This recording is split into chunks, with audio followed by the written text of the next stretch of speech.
Well, I've got Ryan Bartlett with me today. You know he's a good dude because his name's Ryan, first of all. But second of all, I don't remember exactly at what point in time we met, but I know it was during a good time because I know it was amongst good friends. And I remember being with you for all good times, man. Just like every time you're around, it's just like, good times or your brother or something like that. So, um, yeah, that's how I know you. I followed you online. I've seen your journey with Regenerative Ryan and uh, regenerative farming, and I've watched as you've voiced your opinion.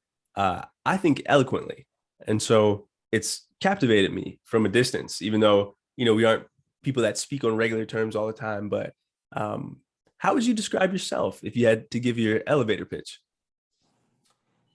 Yeah, so I think it might have been like a Purdue frat party, like Delta Chi or something that we met the first time. But That's what's yeah, up. definitely some good times back then.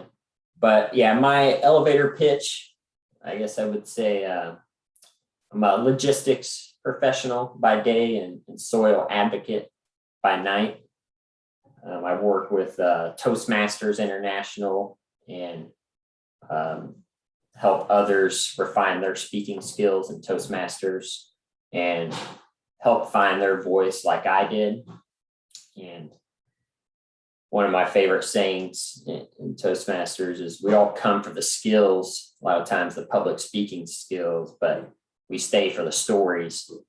And the fastest way to make the world a better place is by sharing our stories. And many of our perceived differences will disappear when we listen and hear the full story. So that's my pitch.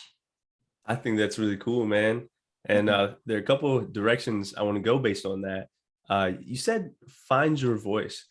Describe what that process was like for you, because it's difficult sometimes to express yourself and figure out what exactly it is that you want to say. So, what was that journey like for you? Yeah, so I'll go back all the way 9 years ago. I was pretty sick at that point. I was having these sharp chest pains. And I went to the doctor. They couldn't figure anything out, did a bunch of tests. They said, man, your heart's the healthiest heart I've seen. It's not your heart. They tried to give me antidepressants because they thought it was anxiety. I've always been more of a natural person. I try to take the natural route. So I definitely wasn't taking antidepressants. So I declined that. And there was a friend who was vegan at my work, and he always tried to get me to go vegan. And he sends me some of the studies on, especially heart disease, a plant-based diet is really good for. So I'm like, I just felt this strong, feeling, this intuition. I just got a cold turkey, go vegan. So it was about 2 weeks. I was eating just vegetables and rice and starches, but no meat. And I stopped eating dairy. That was the hardest thing. I remember I had a little slices of Colby Jack cheese in my fridge for like 2.5 weeks during that time. That was like the last thing I could toss out. Like cheese and ice cream, dude. That'd be Oh hard. yeah. I still do ice cream, but it's coconut ice cream. That's my big thing. But man, within 2 weeks, those 15 sharp chest pains went down about 7 or 8.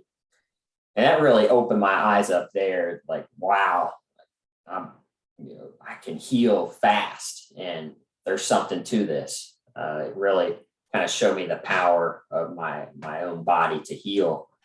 And so I continued that for really about 4 years, but I mixed in some meats. My family likes to hunt, so we get some really good venison, some deer chili and jerky, and I knew where that source was coming from. So I'd have that like once a month or so. And then I slowly started integrating fish again. And it was mainly because of the DHA, those omega-3 fats that are good for our brain. And me personally, I noticed, I felt like my cognitive processing got better when I did reintroduce that. And then I started eating grass-fed, grass-finished, regenerative meats eventually. But that just, the whole experience of me, going through that sickness and then healing just made me obsessed with healthy lifestyle habits and diet, obviously. I started meditating shortly after, started doing intermittent fasting. Now I do a lot of like 5-day water fasts, pretty intense. I do those about once a quarter the last couple of years. And always just looking to keep my family healthy and close friends and try to help others, give them some of that wisdom. And so it wasn't until about 3 years ago, I was listening to Zach Bush on a podcast with Rich Roll. And he's an integrative medicine doctor that started Farmer's Footprint, and he's got a bunch of other companies. But Farmer's Footprint is all about helping farmers transition from conventional agriculture to regenerative agriculture. And he really shines some light on regenerative farming and the connection to our health.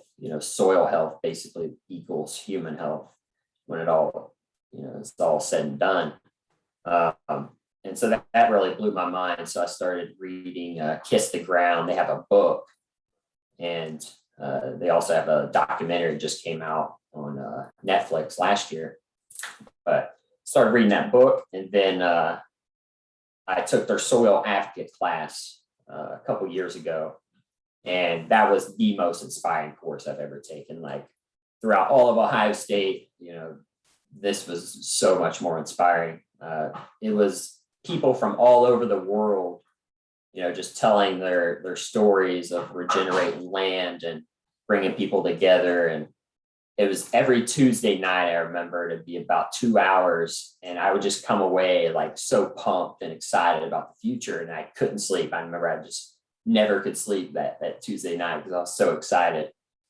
And so that was like 2 months, I think, that class went on. And they also had some presentations and wanted us to develop our public speaking skills a little bit. And so that's when I got interested in joining Toastmasters, January of 2020, so I could help spread this message further. And that's been quite the journey. I was elected to the VP of membership within 6 months, and then now I'm the area director as of July, and I've been doing a lot of speeches through there, and just really grateful for all the people I met, all the things I learned from other people, and the network that I've come together there. But yeah, so now it's like, I found my voice, and I just really like to lead other people and help them. Like there's a reason they're coming to refine their speaking skills. They want to talk about something, and so help them find their voice. It feels good to do that. Yeah, man. So that's actually what I was gonna ask. In the second part of that was, finding your voice implies that you have a story to tell, and I think that's a wild story that you talk of. Regaining your health. When you think about the diet changes that you make, and you talk about how fast it was that you saw a difference, like where do you think that comes from? Like maybe this is like a really deep question, and we can go a different, a bunch of different directions based on that. But where do you think that healing process begins with food that's, regenerative versus food that's not?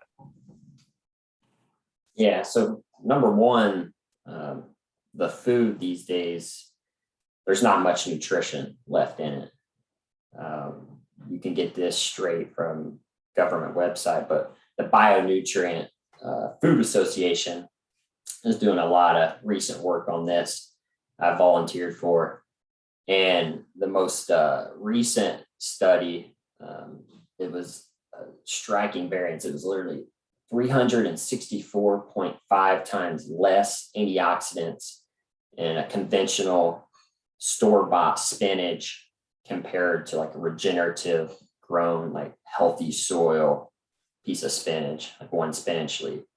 So that's like some people eat a whole year's worth of spinach to get the same amount of antioxidants as other people that are getting it from a local farm that's regenerative. And That's so crazy. yeah, that's mind blowing. That's just antioxidants. There's other, minerals like iron that I think is like 10 times different, or calcium might be 5 times different. But you can get all that data on their website, bionutrient.org. And so a lot of the diseases, autoimmune disease in particular, is due to one maybe vitamin or mineral that might be deficient. So I think that our bodies, are designed to heal, and if we just give it, all those right nutrients, the younger you are, obviously, the faster you're going to heal.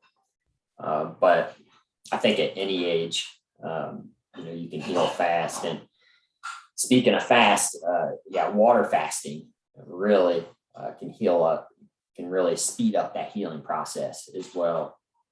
And so that's what I've really gotten into. Like I said, I do 5-day water fast. Me and all my brothers do now. I know they do it at least once a year or twice a year, but I've been doing it once a quarter.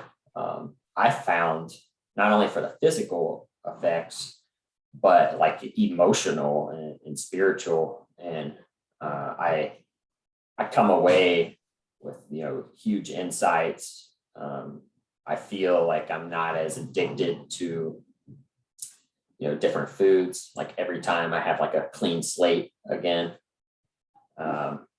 And if you mix some breathing practices, like I'll do Wim Hof on the 3rd, 4th, and 5th day, you can reach almost psychedelic states, where you're like you're leaving your body and shit, and you get up and you're covered in sweat, and you didn't even know you were sweating, and you're releasing all those toxins. Is that's why you're sweating. So I personally have seen, the regeneration power of our bodies. And I truly believe that no matter how sick somebody is, they can heal. And so that's the message that, I'm trying to spread. And all the evidence is there. It's once you read all of it, I feel that anybody can understand it. So, yeah, I think that's cool, man. I've been on a healing journey myself. I had a spinal cord injury, and your nervous system is something that Western medicine has not found a way to reintroduce to its previous levels of function with any of their interventions. And so I've sought spirituality, I've sought nutrition, and it took me down this path of looking at, lion's mane mushrooms and like these different things that you can eat. And I'm very interested in just like how these microprocesses work and like these microsystems, and how just bringing them into balance is just so beneficial. And you said, with the nutrients and the spinach, you said antioxidants, it's like 365 times or something around that amount. One thing I think that's crazy is people will hear that number and be like, oh yeah, like that's a big difference. But imagine if you were working peer to peer next to someone, you guys are doing the same job, and that person made 365 times more dollars than you. You'd freak out, right? So it's just like, it's crazy that the context of numbers like elicits a different reaction. So I just found it beneficial to juxtapose those, Yeah. The other thing too is like we're talking about, physical health, but mental health is very dependent on our food we eat too. There's a lot of people fighting right now, a lot of divisiveness, and I think if people were eating healthier too, they could be more patient, more compassionate with each other about their differences. So, yeah, I think so too. I think when you're sad, when you're in fear, when you're seeking comfort, food is an easy target. Food is something that's easily accessible. It's cheap. You can get it often. When you're having a bad day at work, fuck it, I'm gonna go to the cafeteria and get a snack or something like that. I think it's something that a lot of people do. And I think when you resort to those things, you resort to the shittiest of the foods, right? It's usually snacks, things out of the vending machine that people are getting. And so that's not really helping. But I think you're right. We're at a place where things are so divided that people can't even think rationally. And that's actually kind of how we connected. I saw some of the stuff that you were posting about just kind of everything that's going on with essentially the government grab of power. And I was just like, man, this is crazy. Because I talked to your brother about it. We were just talking about this. I talked to your brother about it like a year ago. And like you said, he warned us about it. And I mean, heck, I was skeptical back then. And now I'm like, man, I don't know. Maybe I should have listened. So, Yeah. Yeah. I mean, yeah, I've been pretty silent on the issue up until now, but it just felt like it was time to make my stance on the whole vaccine issue. And like I said, I just know deep down the nature, we can't outsmart nature. And that's what I feel like we're trying to do right now. And natural immunity, there's hundreds of studies. Actually, in the comments, me and my brothers were putting all the studies. Somebody had commented pretty aggressively at us. So natural immunity is better anyways. And so it like you said, it just seems like a power play. Like, let's, see how much of freedom that we can take from people. And we see it in every single country all over the world right now. And actually, I just saw Britain pulled their vaccine passports because they saw enough data that obviously saw it didn't work. So they're going to stop mandating their passports at all, venues, businesses. So that's encouraging to see. But to me, it's an obvious, each person's choice. I'm not judging anybody else that does it. If it's somebody that's older and, they feel that, they're high risk, then that's fine. But it shouldn't be something that's mandated. Yeah, that's exactly how I feel about it, man. And I feel like we've gotten to a place where people are no longer thinking about it rationally. And that's when it's easy to control people, because then they just want to force their will. And people don't think about when the coin flips back the other way, and or like how bad it can get in the process. Like, I was actually talking to a girl that was pretty adamant about the fact that everyone should get vaccinated. And the core of her argument was that she's a new mother, and so her baby couldn't get vaccinated, and therefore everyone else should. And I was like, well, that's like a personal choice. I was like, everyone has to do their own risk assessment. Some people don't want to get vaccinated.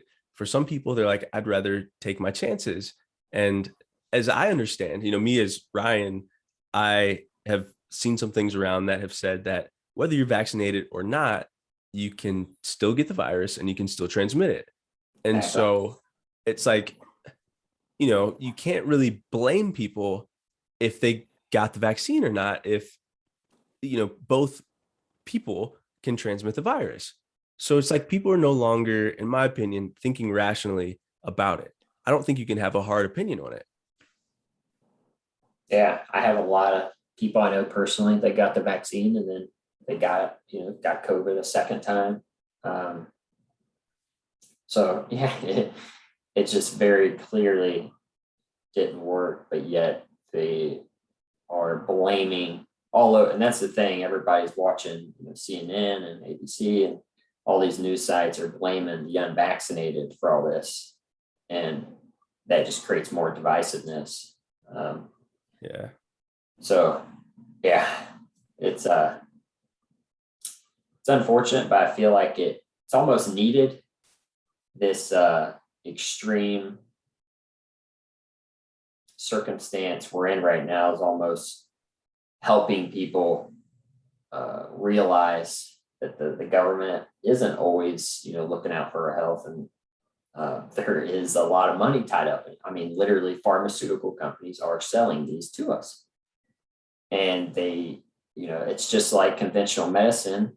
It's really good for surgeries and all those events, but when it comes to actually like healing people, they're just looking to treat the one symptom and keep you coming back. So you're on drugs your entire life. It's a monthly payment. That's what every business model is now. Look at software. It used to be you just bought a software and you got the version. That's what it was. They'd update it every so often, but no, now you have to pay monthly, and you don't get any of the features if you don't continue that payment. And the same thing, and it's kind of every arena now. You can finance a car for like 7-8 years now. It used to be like 5 was the max, and that was absurd. But now it's like you can finance a car for like 8 years because all they want is the monthly payments. So why wouldn't that apply to pharma? Like why wouldn't they want to keep you coming back?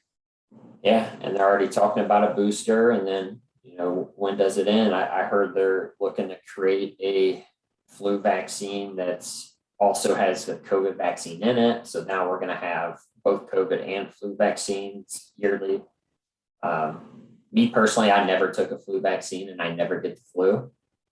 It's a real similar circumstance where the strains are constantly changing. They think they have it down, and then you get the flu anyways. I hear people that get the flu shot still get the flu. So yeah, it's real similar to the flu shot, to where it just seems like a money grab.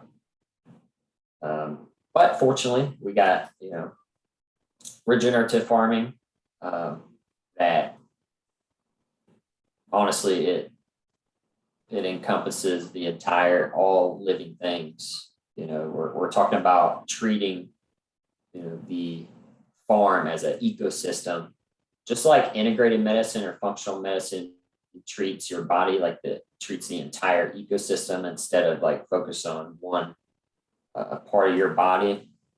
You're doing the same thing on the farm. So you can't have one crop on 10,000 acres. It's just not going to work. It's like us eating corn our entire life. We're not going to be healthy. So you got to have a diverse range of crops that are feeding all these different microbiome and soil.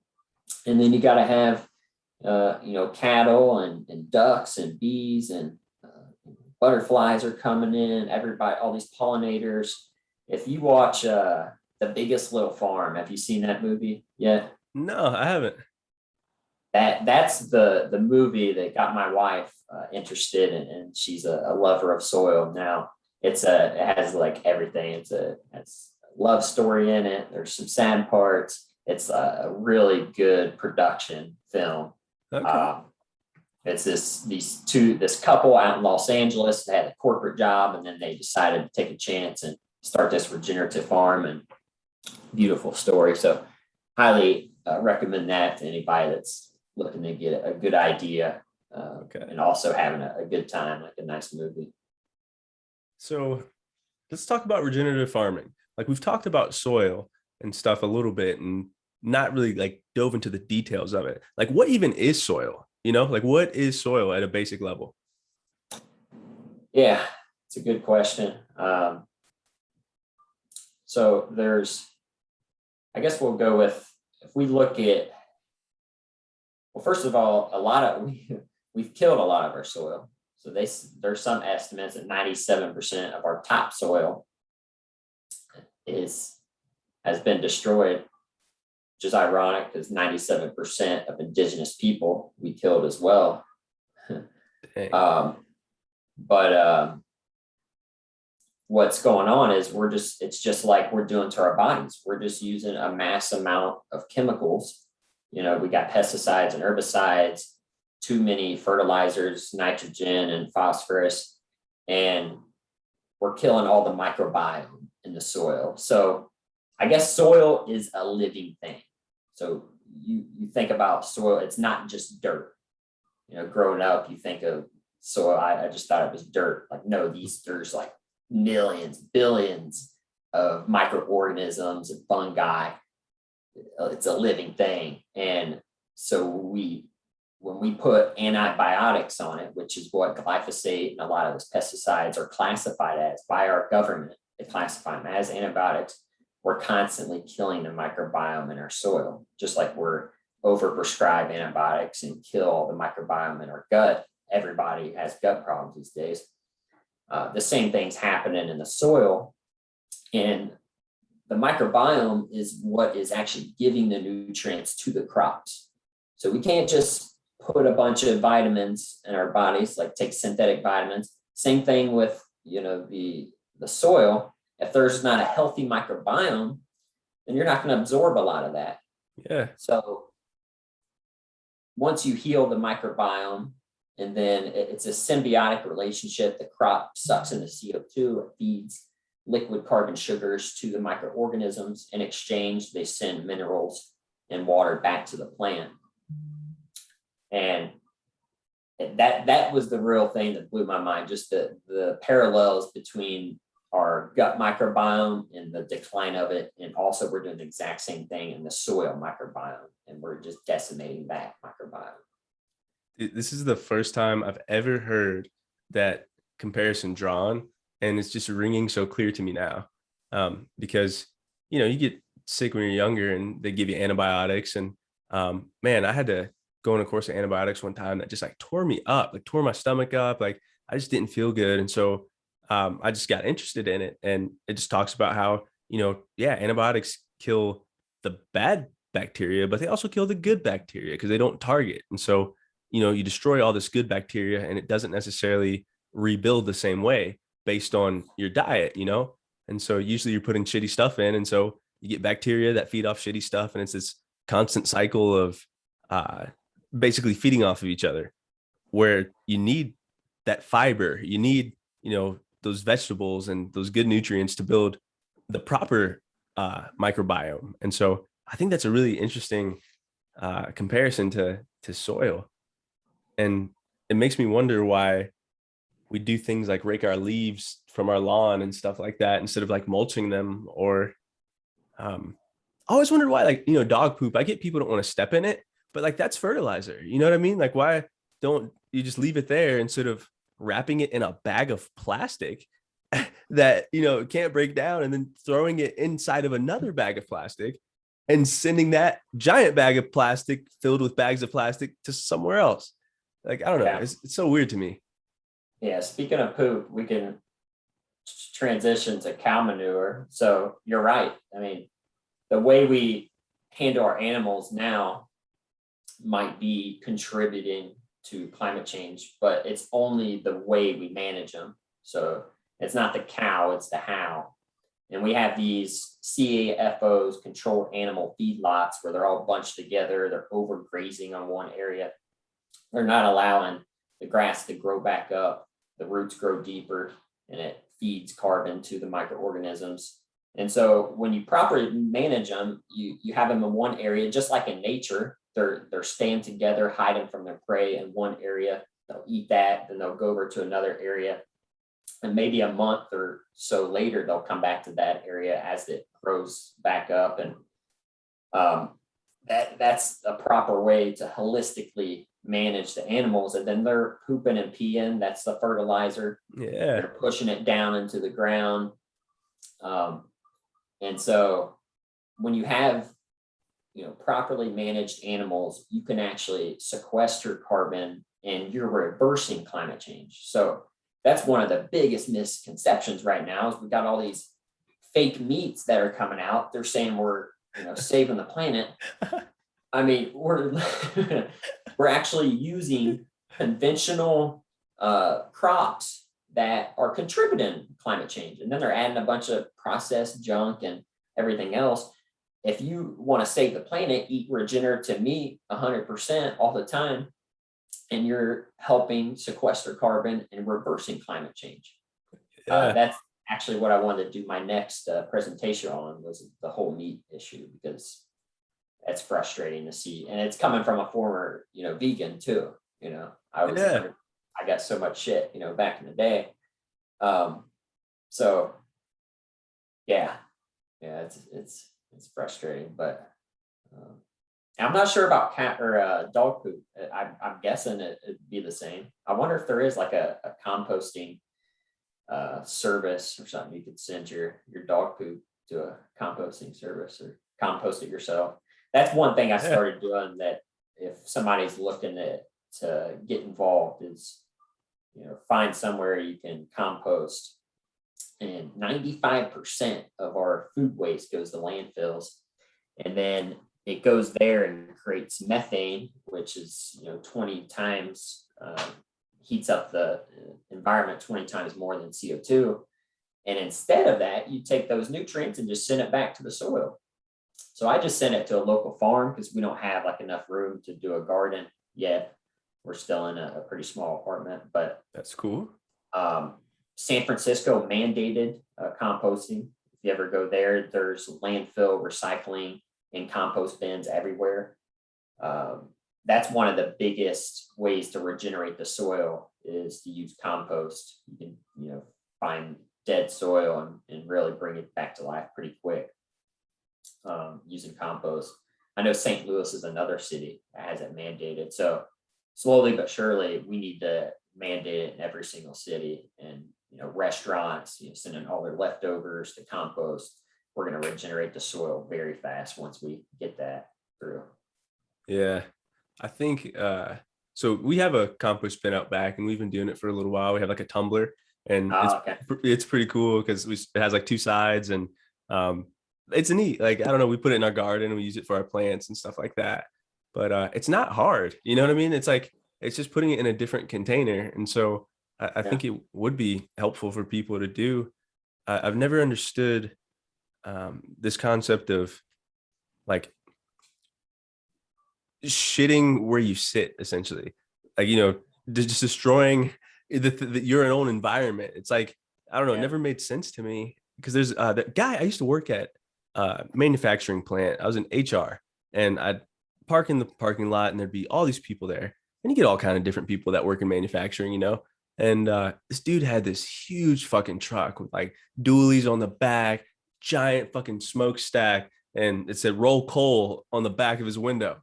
And he'd leave and just fucking smoke billowing out of this thing, dude, just pouring out of this thing.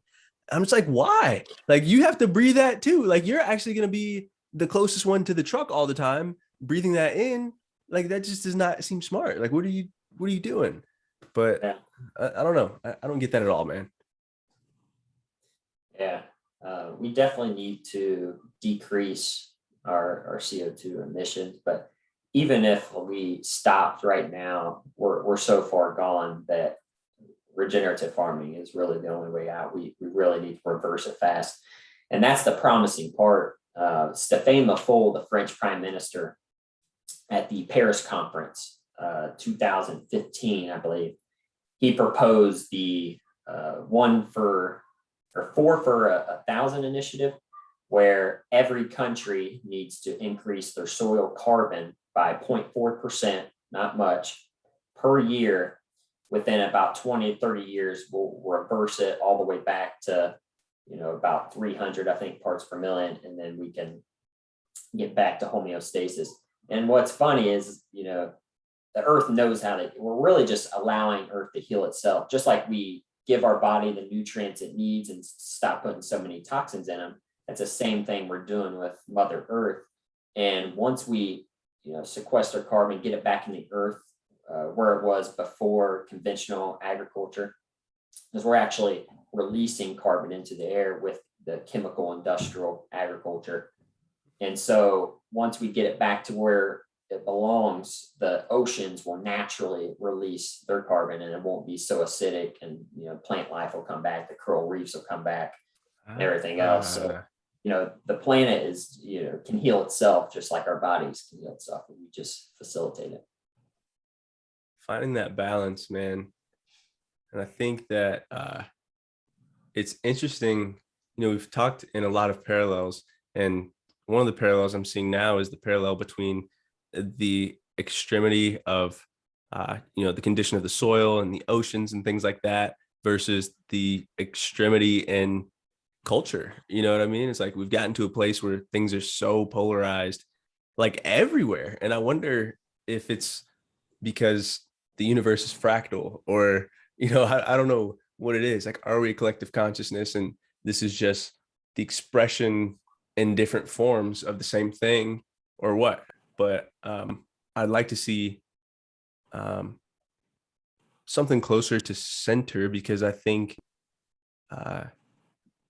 we talked about love a little bit. I think that's where love is. It's a little bit more of a balanced place. Like when you hug someone, like when you're with friends that you enjoy being with, like it feels big, but it doesn't feel extreme, if you know what I mean. Like, I don't know. I guess in some cases it could be extreme, like weddings and shit, but those are kind of like, I don't know. Those are one-offs. Yeah. Yeah, I feel you there. A lot of people talk about we're going through the golden age. You probably heard that before, some sort of, higher consciousness. And I do have a feeling that all this polarization is needed in order to like raise the collective consciousness. It's kind of like bringing different truths, revealing truths to all the different people out there. And then we're going to reach a point, where we do like enter a new age. I don't know how it's going to look like. But I do feel you there. And yeah, man, it's a constant cycle of fear and love. And if we get, too tied up in the mainstream news, then you can be stuck in these fearful thoughts, cycling through. I mean, that's what happened to me. I just got married a couple weeks ago. That's what's up. Congrats, dude. Yeah, we went to Puerto Rico for the honeymoon, and of course, I wasn't meditating at all there. We were drinking pina coladas left and right. So I get back, and it took me a few days to get back into, because I'm a daily meditator. I've been doing it for 6 years now, and it's just something I know that it's like exercise for the mind. Basically, you have to exercise, or your health is going to decline. That's how I feel about meditation. And it can be breath work, it can be, Zen, it could be praying, whatever it is. Quiet time for yourself is really what it is, stillness. And so I got away from that for, a couple weeks, and then the Biden speech came, and then I was just like, fearful thoughts running wild. And so I've gotten back, into my daily meditations, and I especially like doing it in the morning because it just sets your day on a nice foot. And I usually do some gratitude journaling, 3 things I'm grateful for every morning, ruminate on that while I'm meditating, and set my intentions for the day and for the week. And, I think that's what can get us through these insane cycles of fear that we're being, tossed through right now. Yeah, man, it's unfortunate that it's happening. I think, like you said, there's some great outgrowths coming from it. I think I do have some anxiety around what it's going to look like. Like, I don't know how this is going to play out, because there have been some atrocities in mankind and some crazy things that happened that people just couldn't predict, and just thought that they were comfortable, and then things changed and they were just like, oh, damn. And it's like, people think that can only happen in the past. And I don't know why we have that bias, but it's unfortunate that we do. And it always has to go too far before, people realize it, Yeah. I mean, my brother came on and talked about the gulag, and, back in the early 1900s in Soviet Russia. And my brothers recently sent a quote from the gulag that I want to read. Hiding things from each other and not trusting each other, we ourselves helped implement that absolute secrecy, absolute misinformation among us, which was the cause of the causes of everything that took place, including both the millions of arrests and the mass approval of them, also informing one another of nothing, neither shouting nor groaning, and learning nothing from one another. We were completely in the hands of the newspapers and the official orders. So that's what I fear, is like, I just could not stay silent on this issue any longer, because we're just going to repeat history. And, I love that what you're doing here, bringing people together, and we got to keep having conversations and try to understand each other and bring different perspectives to each other. And I, like you said, I'm a little anxious too about what is coming next, but I'm just going to keep coming back to gratitude and love. And that's all we can do. It's just try to do the best we can in our small environments, the people around us, Yeah, that's the best we can do. I think that's it, man. I think that's it. And perhaps we underestimate it.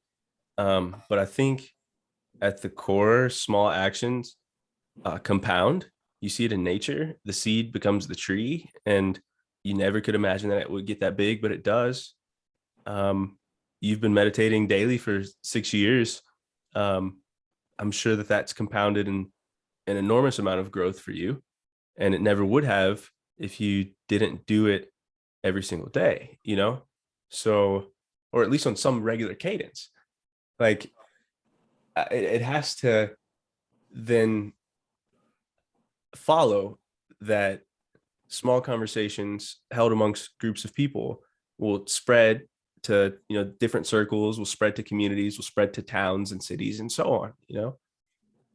So I think that's why I do this, man. I don't want people to be able to be controlled. Like, I think people should think for themselves. And I find it odd when people think that the other side has terrible information and terrible sources, but my side is feeding me the truth. Like, what? Like, I just think that that's very odd. Like, it's like, why would you not then consider that maybe you're as blind as them? But people don't want to think that about themselves. It's uncomfortable, Yeah, we get, we almost, identify with things throughout life. I used to identify with the Cincinnati Bengals, and they would lose, and it would, ruin my entire week. Yeah. And then, we constantly have an image we're like trying to hold up, and once we say something, now that's a part of us. We're attached to this identity, and I'm open to changing my mind. That's what we all need to be, and that's why I love meditation. You're bringing back to our primordial state, which is pure consciousness. That's how we came into this world. We were pure consciousness coming in, and then we observed all around us, and we learned from our parents and our community, and that's what shaped us. But every single one of us came from the same place, pure consciousness. So if you can just imagine doing that every morning, it's very relieving, and you don't get too wrapped up into ideologies and too set on one way is the only way. So I truly, that's another thing. I've been doing a lot of meditation groups over the last 2 years, helping guide. I'll send like guided meditations, and then text 20, 30 people or whatever every morning. Or we used WhatsApp. I actually have one on Facebook if anybody's interested. It was a 16 days of conscious love is what I called it. Okay. One of my best speeches was called Conscious Love. I got second place in Toastmasters International Speech back in February. Give us a little bit, man. Give us a little bit of it. Yeah. You don't have to run it back exactly, but give me a little flavor.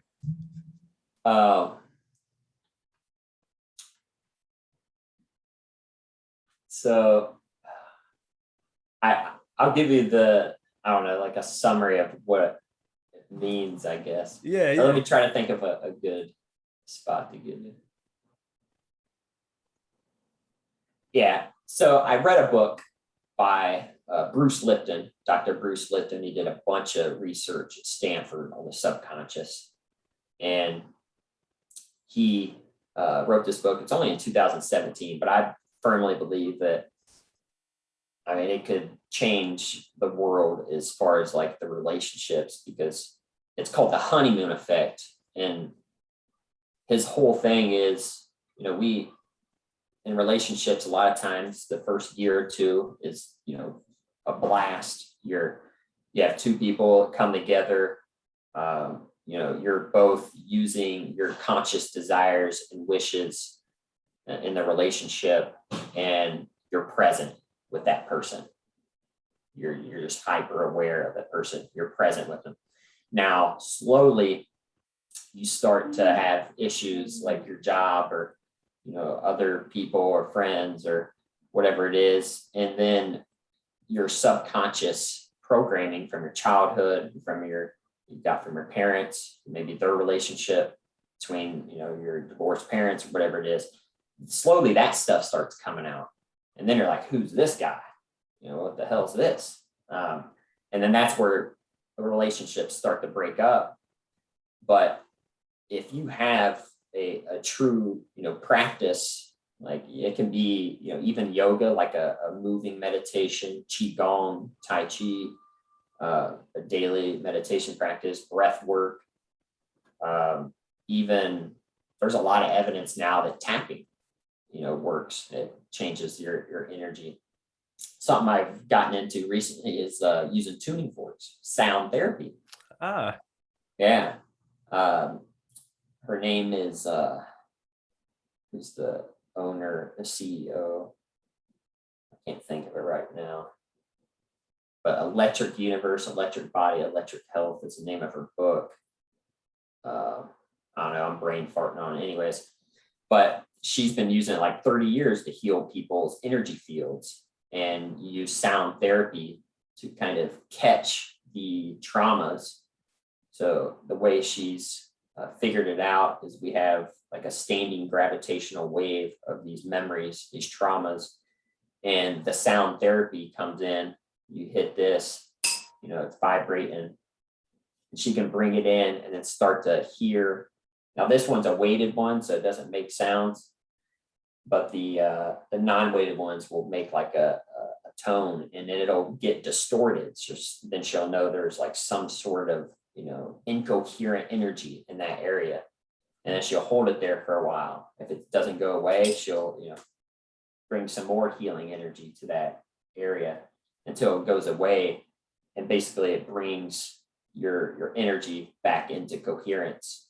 And I've done a session with this lady up in Washington, and she was able to, to discover like traumas from, when I told about in my speech, the most traumatic experience, the HIV positive story. That's crazy story, dude. Like, when you were 19, something crazy happened, and you were very depressed at that time. She didn't say exactly what happened, but she got down to the exact age, and I was just like, oh my God, that's insane. Just by, using sound therapy. And, there's people out there that are just like Reiki healing energy that can really tap into our energies. So yeah, that made me a believer once I, actually had it performed on me. Eileen McCusick. Yeah. Okay.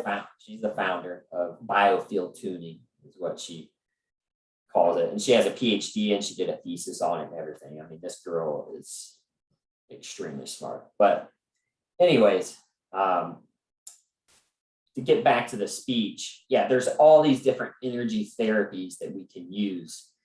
And in her actual thesis, so her hypothesis is when we talk about the soul, it's actually our biofield.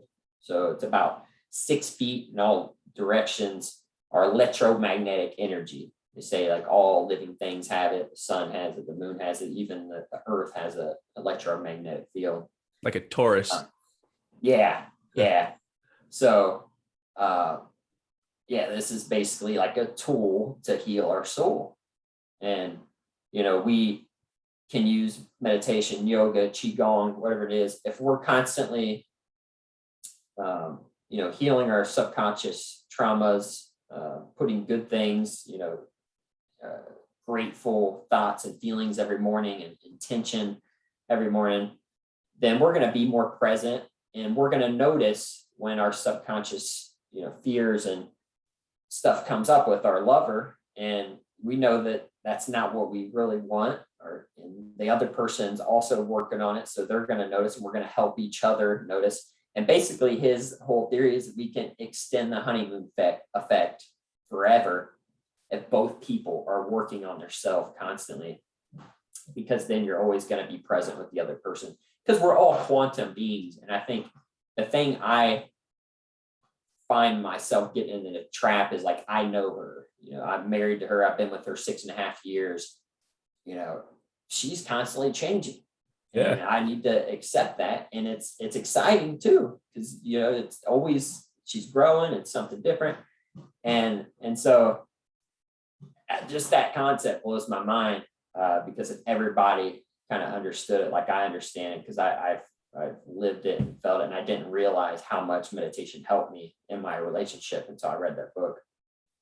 And so the speech is pretty good, and I didn't really do justice to that, but that gives you a good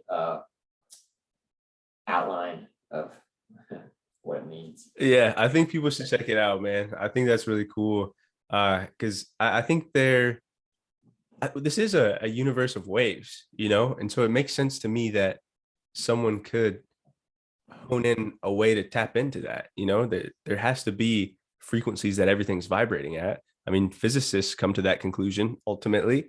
It's like everything is in motion, and so it seems to me that just like you can manipulate sound waves, you would be able to manipulate waves of other frequencies, right? And, you can manipulate light. You can put it through prisms and things like that to manipulate it. You can, make all different kind of lasers and things. So why wouldn't you be able to manipulate other forms of waves? So I think that's a very interesting thought that people don't give consideration to, because it's not very tangible, and the West is pretty fucking tangible culture. Yeah, absolutely. Yeah, if anybody's looking to get into meditation, my favorite book is Becoming Supernatural by Joe Dispenza. He just lays out a blueprint. So he does these seminars. They're about 3 to 4 days, and I always wanted to go to one, but they're a couple $1,000. But it's basically about, I don't know, a couple hundred people. I think at this point there's like thousands, but they all come together and they're all meditating together. And people come with cancer, and literally 4 days later they're cancer free. People come blind, and all of a sudden they start seeing, because they have a very strong intention, and they feel gratitude like their intention already happened. So it's just like getting good at baseball or football, whatever you do in your life. It's hard, meditation. It's hard to feel gratitude for something that hasn't happened yet. But I've actually, over the last 1.5 years, I've been doing it, and I've gotten better and better. And I get to a point in my meditations where there's so much love and gratitude that I don't even care that it happens. And that's when he says, stuff starts to actually happen, because now you're almost being the love and gratitude, and it's coming to you. You're not like wanting and grabbing for stuff. And so, yeah, that of all the meditation practices in my 6 years, he breaks down the subconscious in that book. He has great stories. That's my number one book for anybody looking to make major improvements fast for $15 or whatever the book cost. Yeah, man. I came across him because he had a spinal cord injury, and he healed himself. He didn't get surgery. And so you should go check it out. People should check the story out. It's very interesting. I'm definitely going to bastardize it. But as I understand, he got hit by a car. He's on his bike, and he went to the hospital, and they were going to do surgery on him, and he opted not to do it. And basically pictured in his mind his spinal cord healing itself, and coming from that place of having already been healed and being grateful for the healing that took place. And Yeah. so I found that very interesting. And I, started looking up things about the mind and the power of believing and the power of the subconscious mind, like books by Joseph Murphy and was it like, I forget what the other lady's name is, The Power of Believing or The Magic of Believing. I'll send it to you. But I came across something called the Spontaneous Remission Project. And there are over like 2,500 cases, I believe, probably way more now, of people who healed themselves just by thinking about it, or like these, amazing stories of people who had like stage 4 cancer and then just would repeat a mantra to themselves, like every day and in every way, I'm getting better and better. And would just like, show gratitude for the healing and just think about the love of their family and stuff like that. They go to the doctor 4 weeks later. I don't know what happened, but your tumor shrunk by 40%. It looks like you're getting better. You don't need surgery anymore. They would just randomly fucking get better, dude. And it was just because they changed their mind. Yeah. He has another book called You Are the Placebo. And if you think about the placebo effect, people are getting sugar pills. And the reason they're healing is because they have a strong conviction in their feeling, in their heart, this is going to work. And they believe that it's going to work. And then the chemical reactions start happening and your body creates that reality. So whatever you are constantly thinking about and believing, if you can get a daily practice, I truly believe that, you can do anything. And I can't wait. One of these days, I'm going to go to one of his seminars because I just want to see, like, feel the energy in there. And then he mixes in some really good, kind of like 30-minute or hour lectures in between. So you really understand what you're doing as you're doing it. And then he breaks it up. He has cool music and everybody's getting pumped up in between. And it just sounds like a sweet atmosphere to be a part of, and just to see all the healing going on and be like right there next to him. And yeah, he blows my mind. But You Are the Placebo is another good book. Sure. Yeah, man. The placebo effect blows my mind. And I mean, I don't know if everyone did it, but you've probably heard of stories of people who, told their friend that they gave them some alcohol and really didn't, just to see if they, would act like they're drunk, and the person acts like they're drunk. And it's like they think they're getting drunk. And so therefore they act like they're getting drunk. That's, such a small scale of it, but it's like that power of suggestion and, coming from that place of, oh, I'm getting drunk, so I must be looser, I must be happier, I must be, I don't know. I think there's so much to that. And I heard a quote that was like, you don't get what you want, you get what you are. And it made sense to me because there's a book I like, and it's called As a Man Thinketh. And one of the quotes in there is, nothing can come from corn but corn, nothing from nettles but nettles. I'm like, well, yeah, that fucking makes sense in nature. You know what I mean? If I plant a seed of corn, I can only grow a corn plant from it.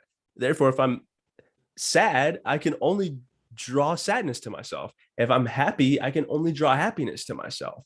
It seems like that's the law, Yeah, it's so easy to have one bad thing happen in the morning, and then you start to expect more bad things to happen. And then you might get a ticket, drive in, and now you're pissed off. And then you run a red light or something and hit a bike, or I don't know. It just, it's, if you're not consciously aware and able to catch yourself and go back to know, I have my intention for the day. I'm, grateful. Good things are going to happen to me. I don't care what bad thing just happened. It's very easy to get stuck in that domino effect of bad things happening. Yeah, man. I've been there. Like, I feel like a lot of people have been there where, you're late for work, and or you wake up late, you spill something on yourself because you're rushing, and you're like, fuck, I'm even later now. And then, you're driving fast and you catch every single red light. And then, someone's driving slow in front of you, and then they're road raging at you. And you're just like, oh my God, like, this is just terrible. Can this day get any worse? And then it does, and then it does, because you're thinking about it getting worse. And Yeah. it's funny because like you have the opposite effect. We talked about like love and like weddings and stuff in that extreme. When you're in love, it seems like only good things happen to you. Like when you're in love, you're floating around, like you don't really care about much. You're just like paying attention to the good feelings, and you're in this place of like light Mhm. airiness, you know? And it's like everyone's had that feeling. Why is it so hard to believe that you can get to a place of thinking like that? I don't know. Yeah. So like what is the most profound thing that you think you've learned in your exploration of consciousness and things like that? Um, I would say just that my thoughts are not always me. Like I don't have to identify with my thoughts. I think early on in my life, I thought that every thought was coming directly from me. It's almost like random thoughts are just streaming through all the time. And you don't have to feel bad about having, a evil thought or something like that, or whatever it is. Whenever I finally was able to kind of be in awareness, I'm constantly trying to be the witness to my thoughts, and they're just floating by on the river, and I'm just, chilling on the side of the river and watching go by. And then, if there's a good thought that is going to benefit me, then I'll identify with that and roll with it. But I think too many people think that like, every single thought is almost coming from them and that's their identity and they have to attach to it. So yeah. That Yeah, makes sense. it does. It does. Uh, I think we're kind of like a tuning fork or like a radio tower or something, because I think a lot of your thoughts come from not just like a place of, I mean, I guess it is a place of conditioning, right? Because it's like societal conditioning. It's thoughts from other people, things that you've heard, things that you've seen on the news. All these things are like flooding through your mind each day. Like, I think if I didn't watch television, I probably would never think about like a Taco Bell gordita crunch or something like that, because I wouldn't, it wouldn't be top of mind. It's not in my world. I don't see it every day. But when that commercial flashes in front of me, it's a thought I have. And so I don't know, these influences, I think, accumulate, and you kind of play these patterns out because it's, I don't know, it's easy to do. Um, it's efficient for the brain. And I think it's hard to step away and think from a different place. But I think when you do, magic happens. And I've been able to find some happiness because I set my intention every morning to be happy, you know? Yeah, I mean, your story is so inspiring. You could have easily, been a victim of the circumstance, the crazy crash, and but you're out here, you are changing the world in my eyes. You're doing a lot, and you're very inspiring. So, Thanks, yeah, man. they say by the age of 35, 95% of our life is run by subconscious programs. It's nuts. And you think we wake up and we're not even thinking about it. We go to the bathroom and then our body's like feeding for caffeine. So we turn on the coffee maker, and then we check Instagram, Facebook, Twitter, all these other things, get programmed with all that fear. Then we get in the car, we go the same route every day. So that's a program. We don't need to think about that. So then while we're doing that, we're thinking about all the crazy headlines we just saw. And then you get to work, and then work's the same shit every single day, most of the time. So that's a program. I mean, everywhere you go, it's just, a subconscious program. And that's why I love meditation so much. It breaks you out of that, and it allows you to be more present and not just be a tape recorder spilling out stuff that you hear from the news. Let's all have our own thoughts and try to create our own opinions and critical think about the issues we have.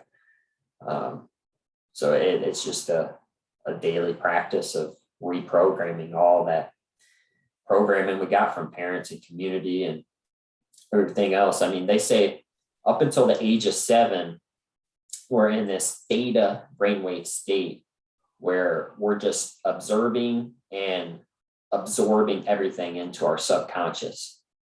And so we have thousands of these micro traumas in this young part of our life. There's a story in the book, The Healing Code by Dr. Alex Lloyd. This woman, she's like 30 years old, and her mom gave her sister a popsicle, and she was 5 years old. Mom gave her sister a popsicle. She didn't give her a popsicle. And, 5 years old, she freaked out. It was this traumatic experience. And she was able, through using the healing code, that's another energy therapy. It's basically like prayer on steroids. You tap into some of your meridians while you pray. It's pretty wild stuff. I've had a lot of success with that. If anybody's in the prayer, then I highly suggest that. But she was able to figure out that was what was holding her back. And she was in the corporate setting, and she couldn't get a raise or a promotion for years. And then she finally got over this trauma that was blocking her, and she was able to go on and have major success. And then at least on my Instagram video, I tell about a story.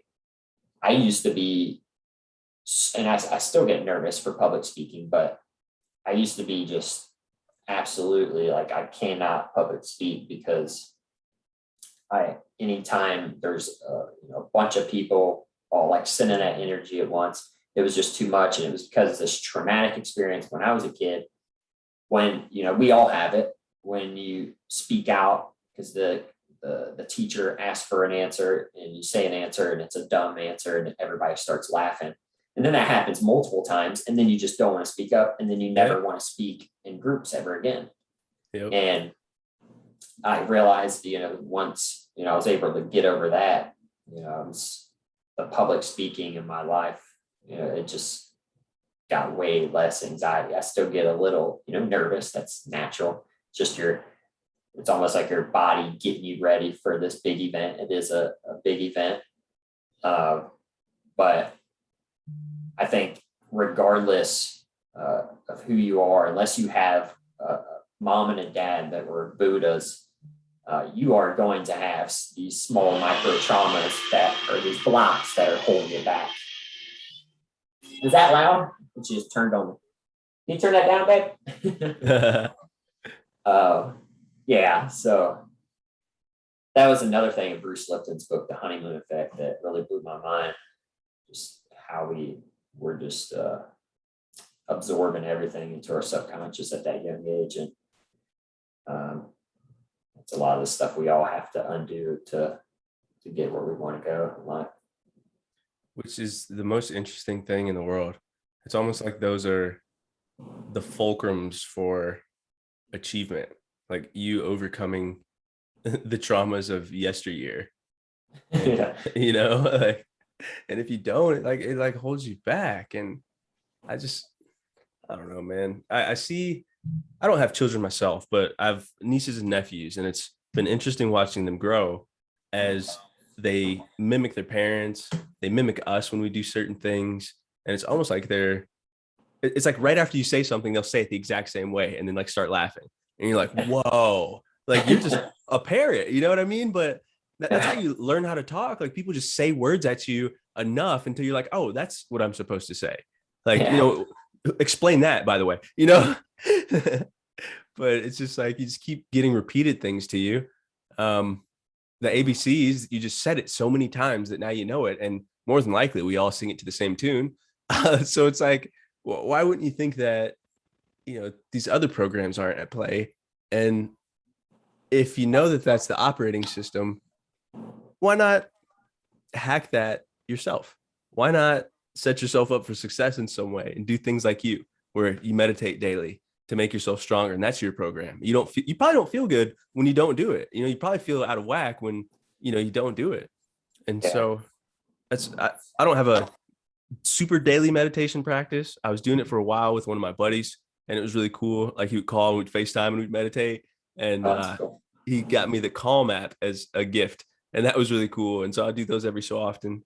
But I floss every fucking day, dude. I floss my teeth every day. It's my ritual. I feel super weird if I don't. Like it's unsettling if I don't have floss, and I don't know what it's about, but it's my program now. You know, I wasn't always like that. Yeah, you made me want to start flossing again. I'm always on and off about flossing. But yeah, I just, my brothers just both had babies, so I'm an uncle now. Hey, congrats. We just watched them the other night, and yeah, it just gives me so much joy and, hope that we can shape the next generation to hopefully not make as many mistakes as we have to get us to this point. And if we can teach them, things like regenerative farming and start, teaching people early on how to grow their food. I mean, I never really learned. My mom actually had a small garden, I remember growing up, but I wish I would have got like structured training on how to grow like my own food and, cook food as well. I feel like that should be somewhere in there a lot more. I mean, they have home ec one class, but these are things that we can teach our kids. Financial, that's something that is not in schools. It just gives me hope that, you see these, no matter what, humans keep coming in the world and they have the wide eyes and they're ready to learn. And we keep reproducing no matter how much the sperm count goes down. It's crazy how much people have trouble with reproducing because of all these chemicals we talked about earlier in our food, and water and air. But no matter what, nature keeps pushing and, we keep reproducing and keep fighting for love. So yeah, it really excites me just looking in their eyes. It's almost like time stops and you see all this love coming back at you. Just really makes your heart full. We're definitely going to start trying here in the next couple of years now that we're married. And I'm excited to hopefully, God willing, I could be a dad someday.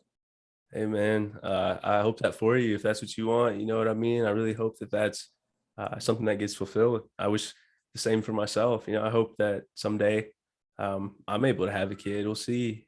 But you're right. There's wonder. There's just no judgment. There's just a love for life and a curiosity that you see with them. And they can find a way to play with anything.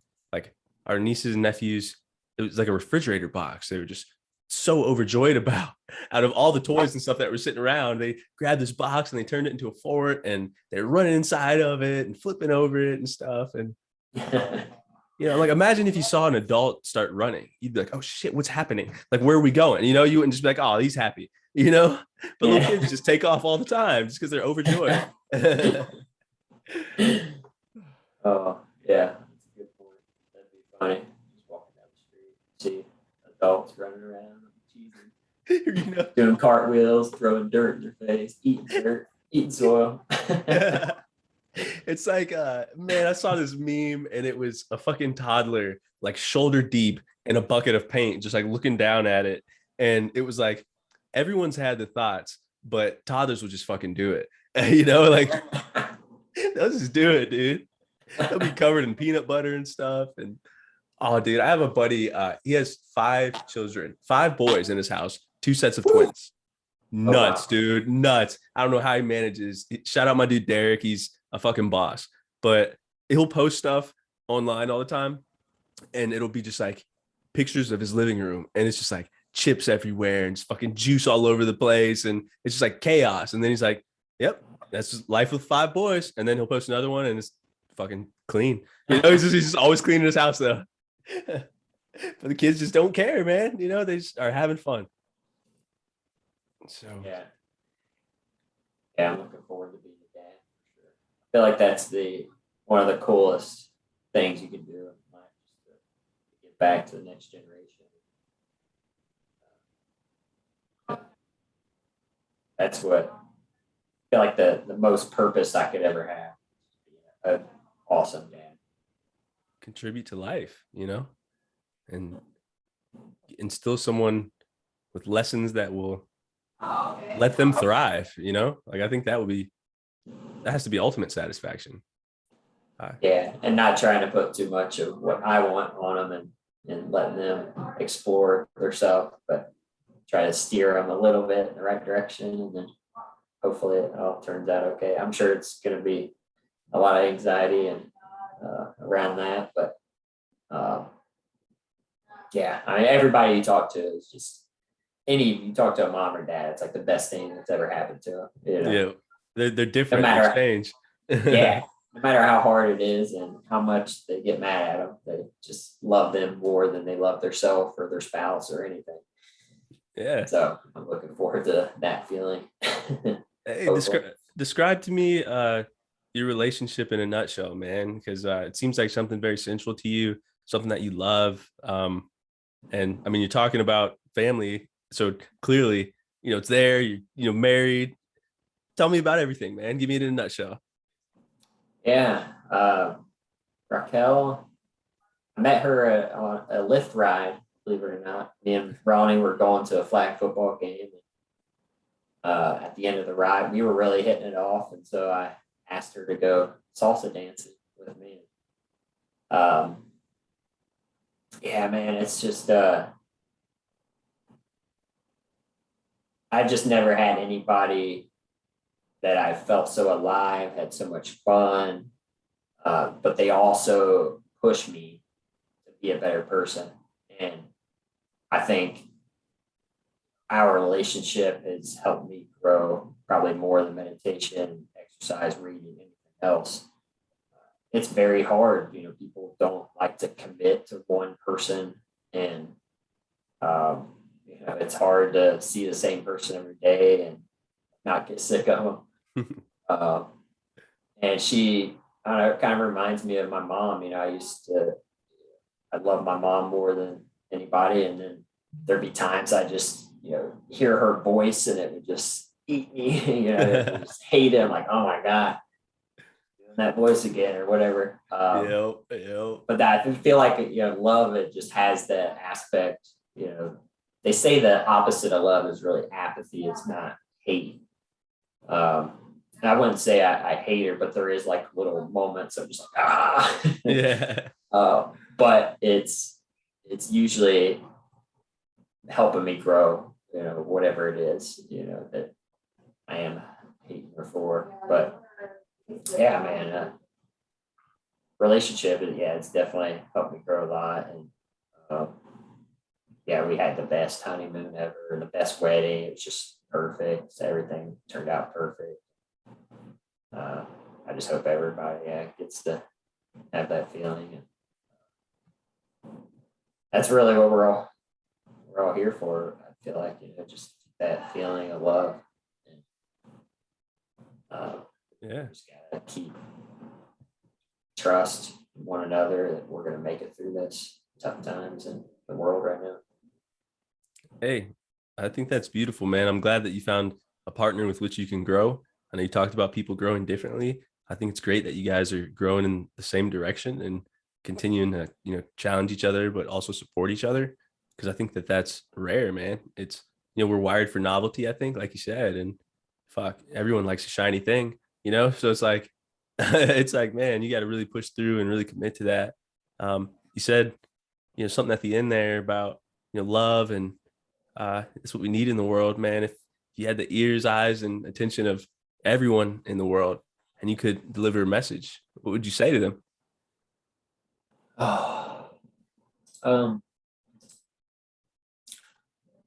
It's a good question. I used to rap when I was in high school, and during the pandemic, I brought back a couple rap songs. And at the end of my Topsoil music video, I don't know if you've seen it on YouTube yet, I have a little quote from Gabrielle Roth. It says, in many shamanic societies, you came to a medicine person complaining of being disheartened, dispirited, or depressed. They would ask one of four questions. When did you stop dancing? When did you stop singing? When did you stop being enchanted by stories? When did you stop being comforted by the sweet territory of silence? Damn. I kind of want to meditate on all four of those for a second, man. That's deep. This has been absolutely fantastic, and I'm glad we connected, dude. And I'd like to continue, in some form, some dialogue, and continue to learn from each other. It'd be great to have you back and explore more, and just be great to keep connecting. Absolutely, man. I really enjoyed this as well, and we'll definitely stay in touch and keep up the good work, man. I love it. Thank you.